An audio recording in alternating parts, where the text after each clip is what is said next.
The rental property pitch goes something like this. Buy a house, rent it out. The tenant pays your mortgage. You build equity, you collect cash flow. You get rich slowly while someone else pays down your debt. It sounds almost too clean, and in the way it's usually presented, it is.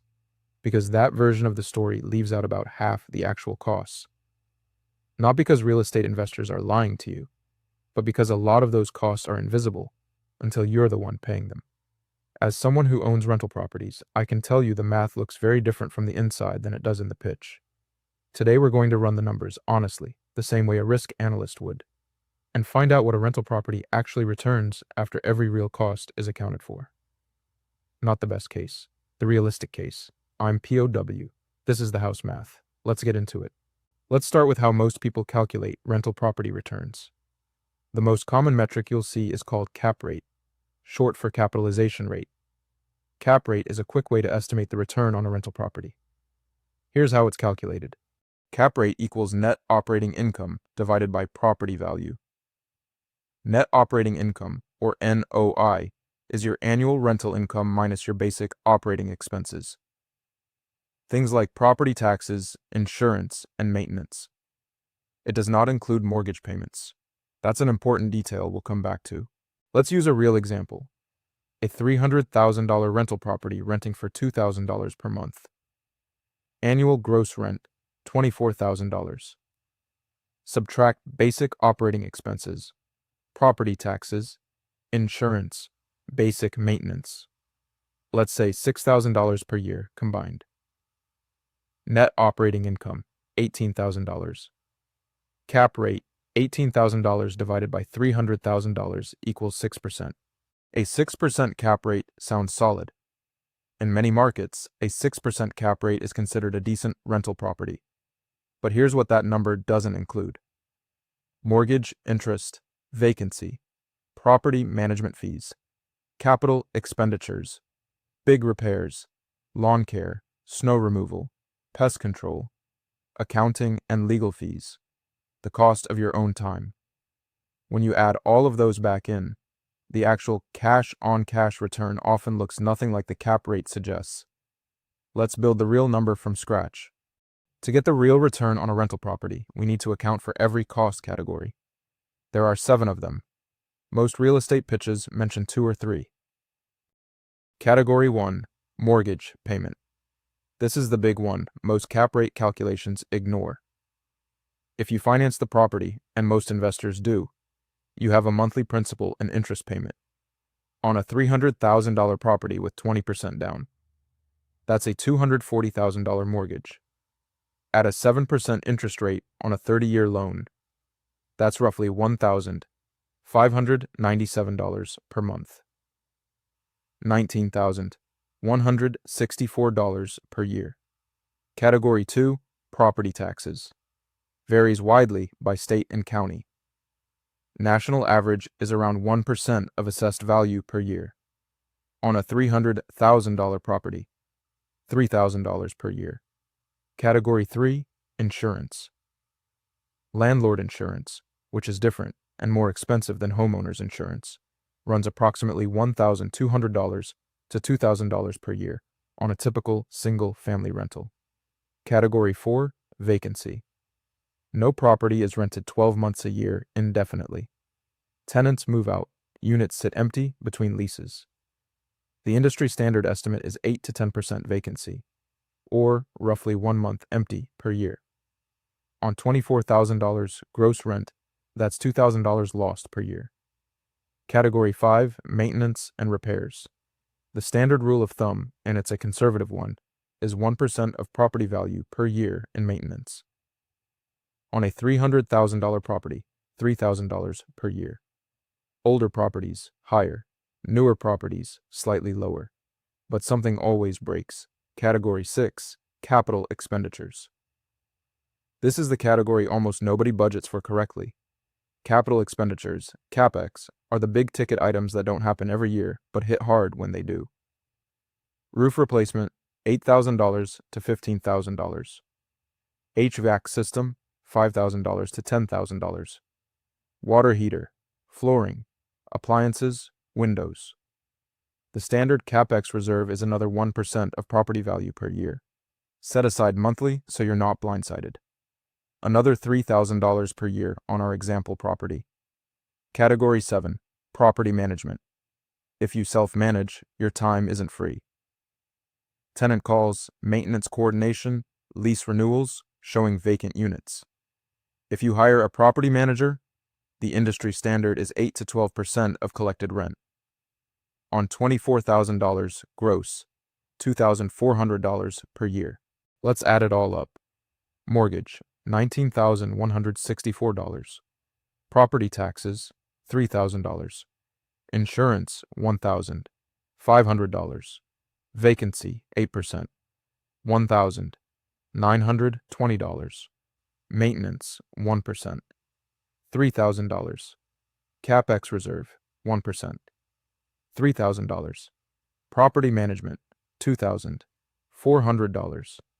Total annual costs, $33,984.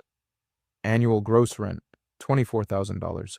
Net annual cash flow, negative $9,984.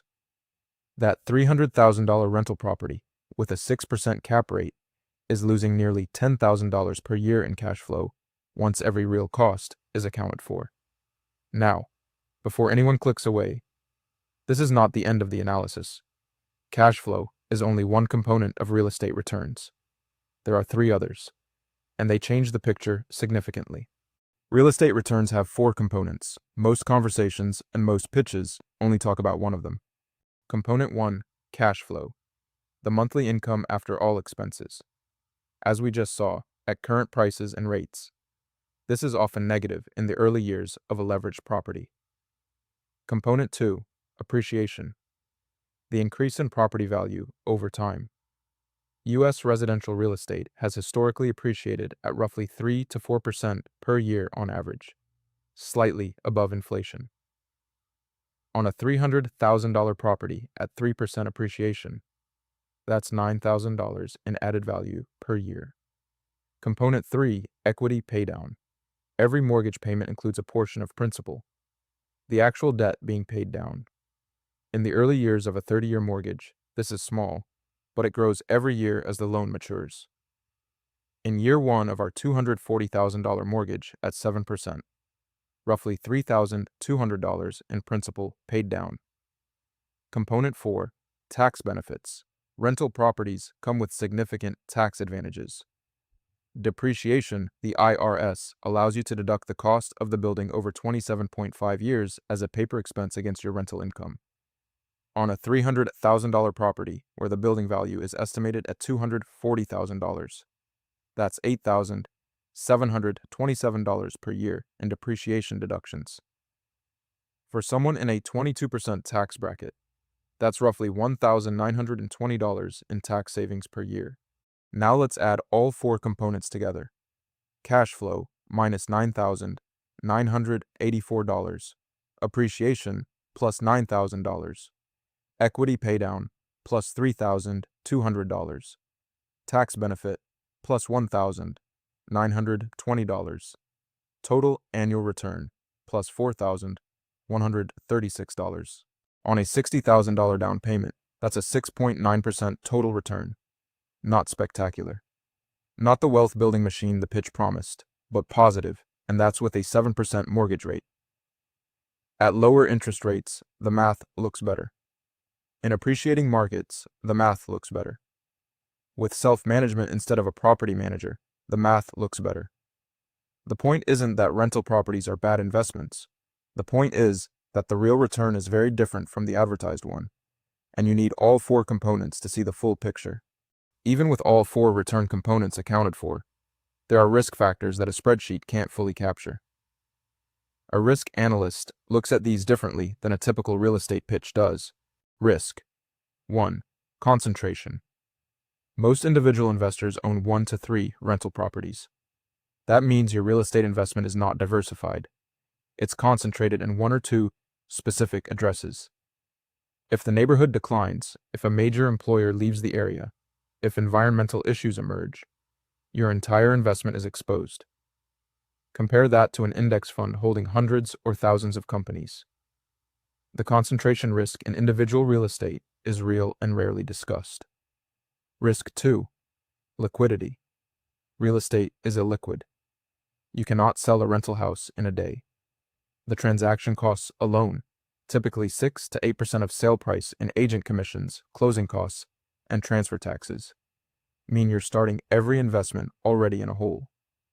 On a $300,000 property, $18,000 to $24,000 just to exit the investment. Risk 3. Tenant risk. A bad tenant can cost you months of lost rent, legal fees, and property damage that far exceeds your security deposit. A single eviction, including court costs, lost rent during the process, and repairs, can easily run $5,000 to $15,000.